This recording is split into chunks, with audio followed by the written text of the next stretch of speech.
So let's take a look at this in detail. So in this random surfing model, at any page, we would assume random surfer would choose the next page to visit. So this is a small graph here. That's of course an oversimplification of the complicated web. But let's say there are 4 documents here, right? D1, D2, D3, and D4. And let's assume that a random surfer or random walker can be on any of these pages. And then the random surfer could decide to just randomly jump into any page or follow a link and then visit the next page. So if the random surfer is at D1, then with some probability the random surfer will follow the links. Now there are 2 outlinks here. One is pointing to D3, the other is pointing to D4. So the random surfer could pick any of these 2 to reach D3 and D4. But it also assumes that the random surfer might get bored sometimes. So the random surfer would decide to ignore the actual links and simply randomly jump to any page on the web. So if it does that, it would be able to reach any of the other pages, even though there's no link directly from D1 to that page. So this is the assumed random surfing model. Now imagine a random surfer is really doing surfing like this. Then we can ask the question, how likely on average the surfer would actually reach a particular page, like D1 or D2 or D3. That's the average probability of visiting a particular page. And this probability is precisely what PageRank computes. So the PageRank score of a document is the average probability that the surfer visits a particular page. Now intuitively, this would basically capture the in-link count. Why? Because if a page has a lot of in-links, then it would have a higher chance of being visited, because there will be more opportunities of having the surfer to follow a link to come to this page. And this is why the random surfing model actually captures the idea of counting the in-links. Note that it also considers the indirect in-links. Why? Because if the pages that point to you have themselves a lot of in-links, that would mean the random surfer will very likely reach one of them, and therefore it increases the chance of visiting you. So this is a nice way to capture both indirect and direct links. So mathematically, how can we compute this probability? In order to see that, we need to take a look at how this probability is computed. So first, let's take a look at the transition matrix here. And this is just a matrix with values indicating how likely the random surfer will go from one page to another. So each row stands for a starting page. For example, row 1 would indicate the probability of going to any other 4 pages from D1. And here we see there are only 2 non-zero entries. Each is 1/2 and a half. So this is because if you look at the graph, D1 is pointing to D3 and D4. There's no link from D1 to D1 itself or D2. So we've got zeros for the first 2 columns and 0.5 for D3 and D4. In general, the element in this matrix M sub ij is the probability of going from Di to Dj. And obviously, for each row, the values should sum to 1, because the surfer would have to go to precisely one of these other pages. Right? So this is the transition matrix. Now, how can we compute the probability of a surfer visiting a page? Well, if you look at the surf model, then basically we can compute the probability of reaching a page as follows. So here on the left hand side, you see it's the probability of visiting page DJ at time t plus 1. So it's the next time point. On the right hand side, you can see the equation involves the probability of at page di at time t. So you can see the subscript index t here, and that indicates that's the probability that the server was at a document at time t. So the equation basically captures the two possibilities of reaching a dj at time t+1. What are these two possibilities? Well, one is through random surfing, and one is through following a link, as we just explained. So the first part captures the probability that the random surfer would reach this page by following a link. And you can see the random surfer chooses this strategy with probability 1 minus alpha, as we assumed. And so there is a factor of 1 minus alpha here. But the main part is really a sum over all the possible pages that the surfer could have been at time t. Right? There are n pages, so it's a sum over all the possible n pages. Inside the sum, it's a product of two probabilities. One is the probability that the surfer was at di at time t. That's p sub t of di. The other is the transition probability from di to dj. And so in order to reach this dj page, the surfer must first be at di at time t, and then also would have to follow the link to go from di to dj. So the probability is the probability of being at di at time t multiplied by the probability of going from that page to the target page dj here. The second part is a similar sum. The only difference is that now the transition probability is a uniform transition probability, 1 over n. And this part captures the probability of reaching this page through random jumping. Right? So the form is exactly the same. And this also allows us to see why PageRank essentially assumed a smoothing of the transition matrix. If you think about this 1 over n as coming from another transition matrix that has all the elements being 1 over n, the uniform matrix, then you can see very clearly, essentially, we can merge the two parts. Right? Because they are of the same form, we can imagine there's a different matrix that's a combination of this m and that uniform matrix, where every element is 1 over n. And in this sense, PageRank uses this idea of smoothing and ensuring that there's no zero entry in such a transition matrix. Now, of course, this is a time-dependent calculation of the probabilities.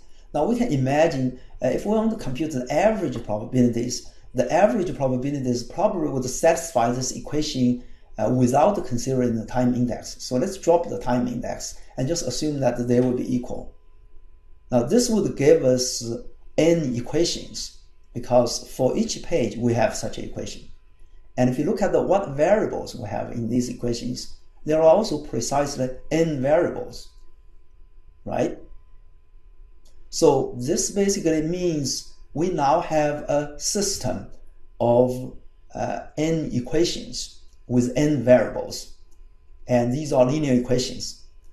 So basically now the problem boils down to solve this system of equations. And here I also show the equations in the matrix form. It's the vector P here equals a matrix, or the transpose of the matrix here, and multiplied by the vector again. Now, if you still remember some knowledge that you've learned from linear algebra, and then you will realize this is precisely the equation for eigenvector, right? When you multiply the matrix by this vector, you get the same value as this vector. And this can be solved by using iterative algorithm.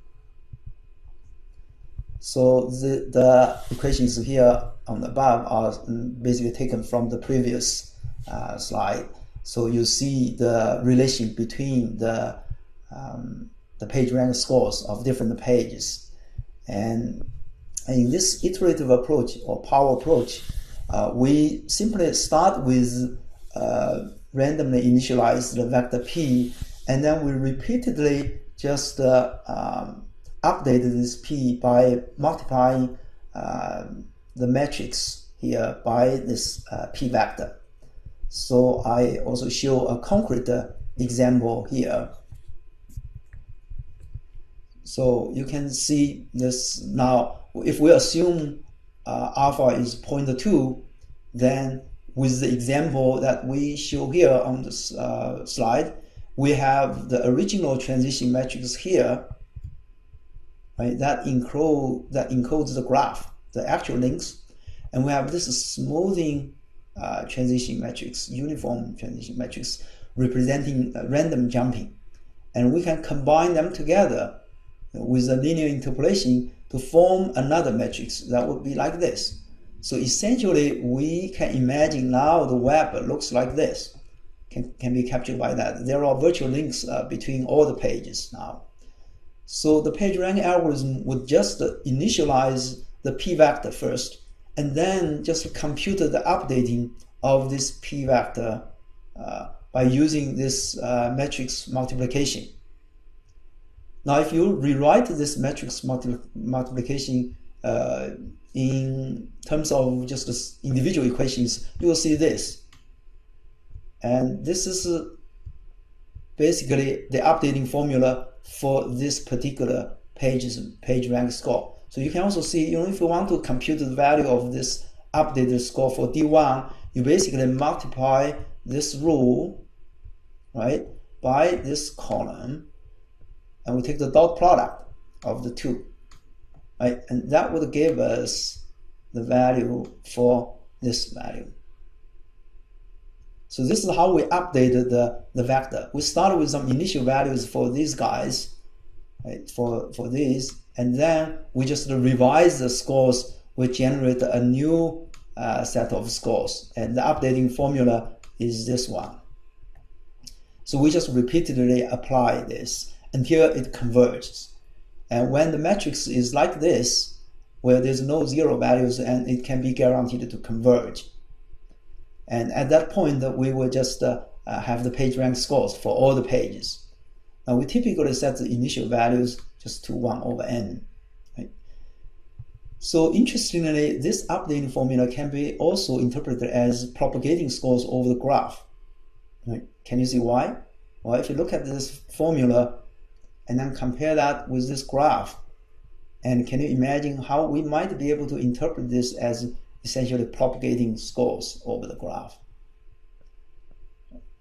I hope you will see that indeed we can imagine we have values initialized on each of these pages, right? So we can have values here, let's say that's 1 over 4 for each, and then we're going to use this matrix to update these scores. And if you look at the equation here, this one, basically we're going to combine the scores of the pages that possibly would lead to reaching this page. So we'll look at all the pages that are pointing to this page and then combine their scores and propagate the score, the sum of the scores to this document, D1. So we look at the scores that represent the probability that the random surfer would be visiting the other pages before it reached the D1, and then just do the propagation to simulate the probability of reaching this page D1. So there are two interpretations here. One is just the matrix multiplication, repeatedly multiply the vector by this matrix. But the other is to just think of it as propagating the scores repeatedly on the web. So in practice, the computation of page rank score is actually efficient because the matrix is sparse, and there are some ways to transform the equation so that you avoid actually literally computing the values for all those elements. Sometimes you may also normalize the equation, and that would give you a somewhat different form of the equation, but then the ranking of pages would not change. There is also this potential problem of zero outlink problem.